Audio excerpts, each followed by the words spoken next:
No, I mean, this election really is about survival. Now, we know that for the first time in history, the ANC will be dropping below 50% inside this election, which means coalition governments are the future. Now, there are lots of options, but we know one of them is the potential doomsday coalition of, the ANC, the EFF, and we could see the Patriotic Alliance and MK jumping on board. What would this mean if such a government were to lead South Africa?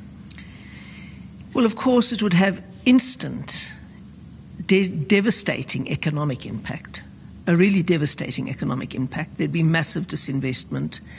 The bonds of South Africa would have almost no demand. It would be devastating. There'd be many, many houses on the market and many people trying to leave. And that would be terrible for the poor in particular, because it would mean massive job losses. Every time a business relocates out of South Africa or moves, or even families who can employ people move out of South Africa, it means that more and more and more people join the jobless queue.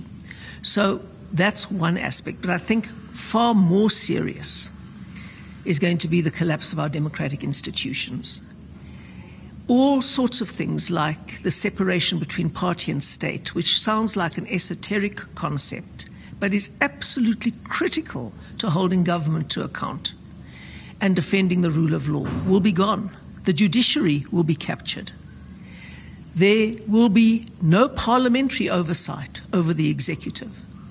If we thought corruption was bad in the last 30 years, you ain't seen nothing yet if the ANC, MK, the Patriotic Alliance and the EFF come to power. They will ride roughshod over every check and balance to their power. And trying to resurrect democratic institutions that have been broken is the hardest thing of all. That's why we say rescue South Africa while we still can. No. Helen, before the DA took over the Western Cape and Cape Town with an outright majority, we had coalition governments which you led. Why is the story of the Western Cape and Cape Town a story of hope for the rest of the people of South Africa? Well, I think the real hope came because we rescued the Western Cape early enough. In 2009, we were there, and fortunately we got a clear majority, 51%, so we did not have to go into coalition. I'd been in a coalition before in the city of Cape Town. That was a 7-party coalition, and it was a minority coalition for a while until the ID came on board. So I have been in coalitions. They're very difficult and very complex to manage, but it was spectacular to get an overall majority in 2009.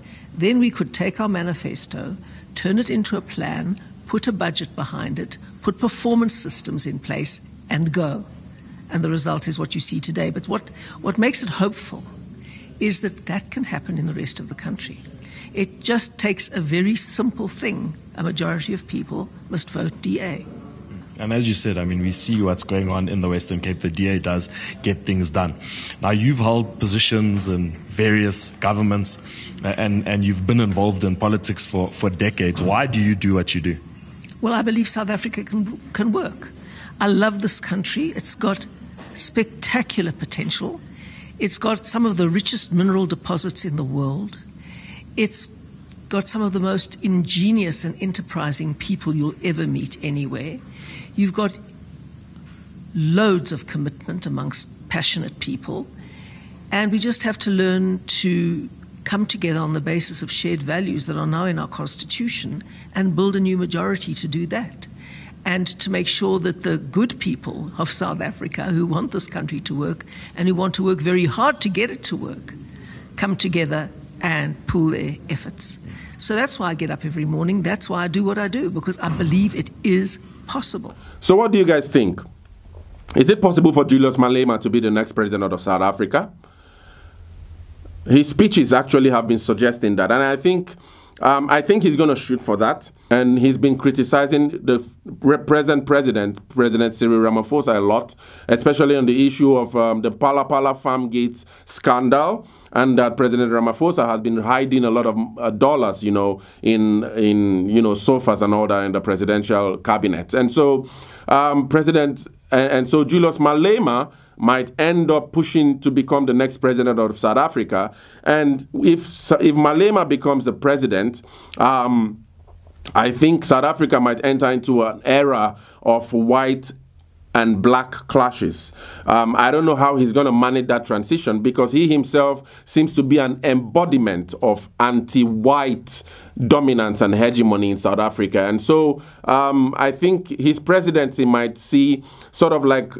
result in these kinds of narratives against white hegemony and white monopoly capital in South Africa, and that blacks should be empowered and all that. And I don't know how that plays for South Africa. I don't know how that would lead to relationship between South Africa and many other Western nations. But I think that this is what the Julius Malema presidency would look like, and we should be watching because it's going to be, I believe, the next elections in South Africa would be really challenging ones. But what do you guys think about this speech? Share your thoughts in the comments.